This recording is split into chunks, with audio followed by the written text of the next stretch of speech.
Party ఉమ్మడిదల మండల ఈ గ్రామంలో ఉన్న వైస్ ప్రెసిడెంట్ మిత్రుడు ప్రతాప్ రెడ్డి గారు, అదేవిధంగా మండల అధ్యక్షుడు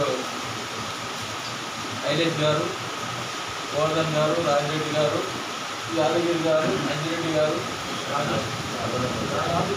రాజు గారు, రవీందర్ గారు, రామరెడ్డి,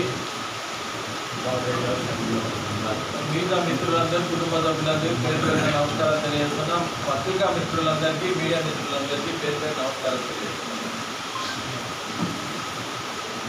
కాంగ్రెస్ ప్రభుత్వం వచ్చి దాదాపు 20 నెలలు అవుతా ఉన్నది. 20 నెలల్లో కూడా గ్రామ పంచాయతీ ఎలక్షన్లు నిర్వహించకపోవడం చాలా దారుణం. ప్రతి ఒక్కరు అనుకుంటా ఉన్నారు, ఏదైతే గ్రామ పంచాయతీ ఎలక్షన్ అయిన తర్వాత కంపల్సరీ గ్రామ పంచాయతీ ఎలక్షన్ పెడతారో, గత ప్రభుత్వం ఏదైతే నిర్వహించిందో అదే పద్ధతి నిర్వహిస్తున్న కాంగ్రెస్ ప్రభుత్వాన్ని నేను ఒకటే డిమాండ్ చేస్తూ ఉన్నాను. ఏదైతే 15 ఫైనాన్స్ అమౌంట్ వస్తూ ఉన్నదో ప్రతి గ్రామ పంచాయతీకి, కనీసం గ్రామ పంచాయతీ నిధులు వచ్చే గ్రామ పంచాయతీ ఉంటుందో ఆ అమౌంట్ ఇవ్వకుండా, ఎలక్షన్స్ పెట్టకుండా ఏం చేస్తూ ఉన్నారని డిమాండ్ చేస్తూ ఉన్నారు. ఒక్క ఊరు విషయంలో తీసుకుంటే ఆ ఊర్లో ఇంటి దీపాలైనా, టాయిలెట్స్ అయినా, గ్యాస్ అయినా, తర్వాత 5 కిలోల బియ్యం అయినా, నరేగా ఫండ్స్ అయినా, తర్వాత ఇతరత్ర పనులైనా ప్రతి ఒక్కటి కేంద్ర ప్రభుత్వం నుంచి వచ్చే నిధులతోనే నడుస్తూ ఉన్నాయి. మరి ఎందుకు ఇంతవరకు ఎలక్షన్ పెట్టలేదు అని డిమాండ్ చేస్తూ ఉన్నాను. ఎంపీటీసీ, జెడ్పీటీసీ విషయంలో తీసుకుంటే అదే తంతు నడుస్తూ ఉన్నది. ఈ తంతు ఇదే విధంగా నడుస్తూ ఉన్నది. గత ప్రభుత్వం ఏదైతే ఉందో వెంకమేకేను పొయ్యిలో పడ్డట్టు ఈ ప్రభుత్వంలో ఉండదు. మిగులు బడ్జెట్ ఉన్న రాష్ట్రాన్ని లోటు బడ్జెట్గా తీసుకొచ్చిన బీఆర్ఎస్ ప్రభుత్వం, ఆ లోటును ఇంకా లోటు తీసుకొచ్చిన కాంగ్రెస్ ప్రభుత్వాన్ని మేము డిమాండ్ చేసేది ఒకటి ఏంటంటే, కనీసం లోకల్ బాడీ ఎలక్షన్స్ కూడా పెట్టలేకపోతా ఉన్నాం. హైకోర్టు మొట్టికాయలు ఇచ్చినా కానీ దున్నపోతు మీద వాడబడ్డట్టు ఉన్నది. వీళ్ళు ఏం చేశారంటే రైతులను మోసం చేశారు, కొత్తగా పెళ్ళైన వాళ్ళు మోసం చేశారు, చదువుకునే విద్యార్థులను మోసం చేశారు, తర్వాత ఓల్డేజ్ పెన్షన్ వాళ్ళని మోసం చేశారు, ఒంటరి మహిళలను మోసం చేశారు, తర్వాత మహాలక్ష్మి పథకం అని 2500 ఇస్తాను వాళ్ళకు మోసం. రైతుల విషయంలో తీసుకుంటే వాళ్ళు రైతు బంధు ఏదైతే ఉందో 10,000 నుంచి భరోసాని పేరు చేంజ్ చేసి 15,000 ఇస్తున్నారు. దాన్ని 3 దఫాలు ఇవ్వకుండా కేవలం 1 దఫాలో 6,000 ఇచ్చారు. అంటే వీళ్ళ లెక్క ప్రకారం మీద 3,000 అక్కడ లోటు ఉంది. కొత్తగా పెళ్ళైన జంటలకు ఏమన్నారంటే 1,00,000 రూపాయలు వీళ్ళు ఇస్తా ఉన్నారు, తులం బంగారం ఇస్తా అని చెప్పారు. ఆ తులం బంగారం ఇవ్వలేదు, వాళ్ళని పోతుంది. పెన్షన్ల విషయాలు తీసుకుంటే 2,000 పింఛన్ 4,000 ఇస్తున్నారు, 4,000 పింఛన్ 6,000 ఇస్తున్నారు. నిరుద్యోగ యువతకు 4,000 ఇస్తున్నారు, వాళ్ళని మోసం చేశారు. ఇవి ఇట్లా తీసుకున్న పోతే చాలా ఉన్నాయి. వీళ్ళు ఇచ్చిన గ్యారంటీలు ఏదైతే ఉన్నదో 6 గ్యారంటీలు నిర్వహించినాకనే మీరు ప్రతి ఎలక్షన్ ఓటు అడగడానికి ఇవ్వాలని డిమాండ్ చేస్తా ఉన్నాం.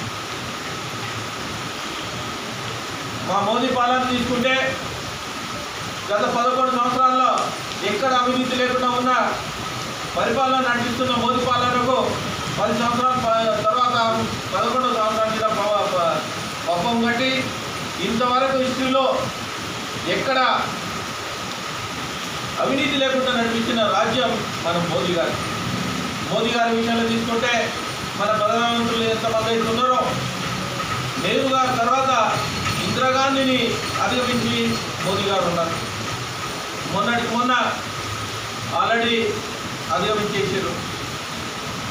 ఒకటి ఏంటంటే ప్రపంచంతో పోటీ పడే మోదీ గారికి నరేంద్ర మోడీ గారు ఒకటే అనుకున్నారు, ప్రపంచంతో మనం పోటీపడి 5వ ఆర్థిక దేశాన్ని 4వ ఆర్థిక దేశాన్ని, ఆ 4వ ఆర్థిక దేశాన్ని 3వ ఆర్థిక దేశాన్ని తీర్చిదిద్దాలని కంకణం కట్టుకొని ముందుకు పోతా ఉన్నాం.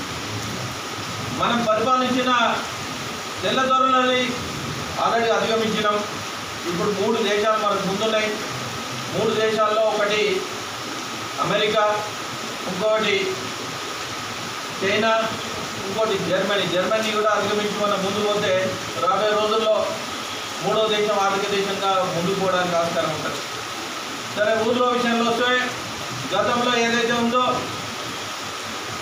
అటల్ బిహారీ వాజ్పేయి ఉన్నప్పుడు ఊరు నుంచి ఏదైనా మండలికైనా లేకుంటే ఏదైనా హెడ్ క్వార్టర్కు ఏది జిల్లా హెడ్ క్వార్టర్ పోవాలన్నా కానీ రోడ్ లేక ప్రధానమంత్రి సడక్ యోజన కింద మొత్తము మన తెలంగాణలో ఏదైతే ఉందో 14,750 కిలోమీటర్లు ప్రధానమంత్రి సడక్ యోజన కింద నడుస్తూ ఉన్నది.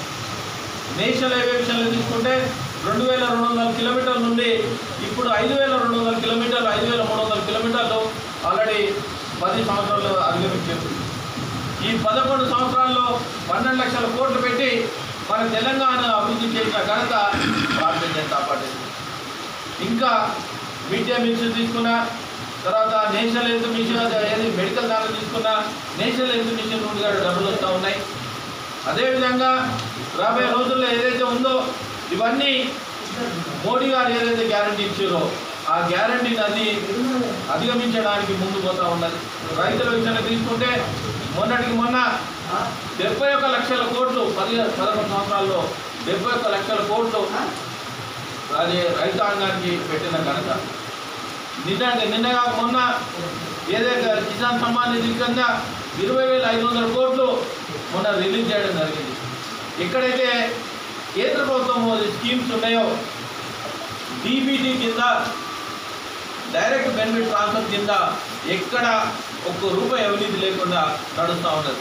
గత కాంగ్రెస్ ప్రభుత్వం ఏదైతే ఉందో 2014 కన్నా ముందు ఒక ₹100 అక్కడి నుంచి వస్తే ₹25 ఎవరైతే బెనిఫిషియర్ ఉన్నారో వాళ్ళకి ₹25 చెందుతూ ఉండే. ఇవన్నీ అధిగమించి తీసుకుపోయి మనం ఏదైతే డబ్బులు ఇస్తూ ఉన్నామో డైరెక్ట్ వాళ్ళకి చెందాలనే ఉద్దేశంతోనే డీబీటీ అని ఒకటి పెట్టేసి చేయడం జరిగింది. గతంలో మీరు చూసారు, జన్ధన్ అకౌంట్ పెట్టేసి కొన్ని లక్షల అకౌంట్లు ఓపెన్ చేయడం జరిగింది. ఎవరైతే ఉన్నారో వాళ్ళందరికీ డైరెక్ట్ వాళ్ళకు బెనిఫిట్ పొందాలనే ఉద్దేశంతో చేయడం జరిగింది.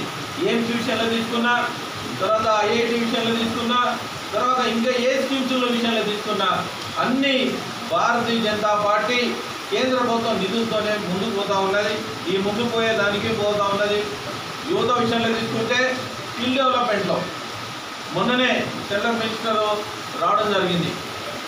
చౌదరి గారు ఒకటే అన్నారు, కేంద్ర ప్రభుత్వం ఏదైతే ఉందో స్కిల్ డెవలప్మెంట్లో 1,500 కోట్లు పెట్టి మనం స్కిల్ డెవలప్మెంట్ చేస్తూ ఉన్నాం.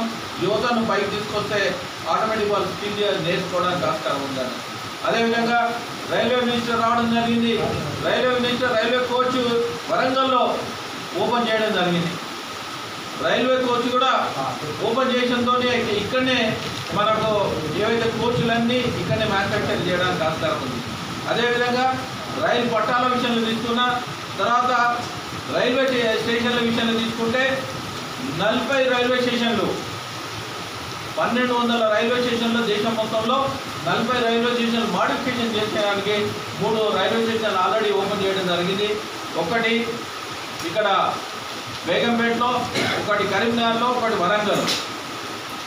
తర్వాత ఏదైతే సికింద్రాబాద్లో 1000 కోట్లతోని ఎయిర్పోర్ట్ ఏదైతే ఏ విధంగా అవుతుందో ఆ విధంగా, చెర్లపల్లి 720 కోట్లతోని ఎయిర్పోర్ట్ ఏ విధంగా అవుతుందో ఆ విధంగా ఇట్లా చెప్పుకుంటూ పోతే చాలా ఉన్నాయి. దీన్ని ఆలోచించుకొని ప్రజలందరూ భారతీయ జనతా పార్టీ వైపు ఉన్నారు. మీరు ఒకటే ఆలోచించుకోవాలి, రాబోయే రోజుల్లో ఏదైతే మేము పాంప్లెట్ ఇస్తూ ఉన్నామో పాంప్లెట్ త్వరగా చదివి ప్రతి ఒక్కరు ఒక్కసారి ఆలోచించుకోవాలి. మనము లోకల్ బాడీ ఎలక్షన్లో భారతీయ జనతా పార్టీ వైపే రావాలి, అందరు గెలిపించాలని నేను కోరుతూ ఈ అవకాశాలు పెద్దలందరికీ ధన్యవాదాలు తెలియజేస్తాను.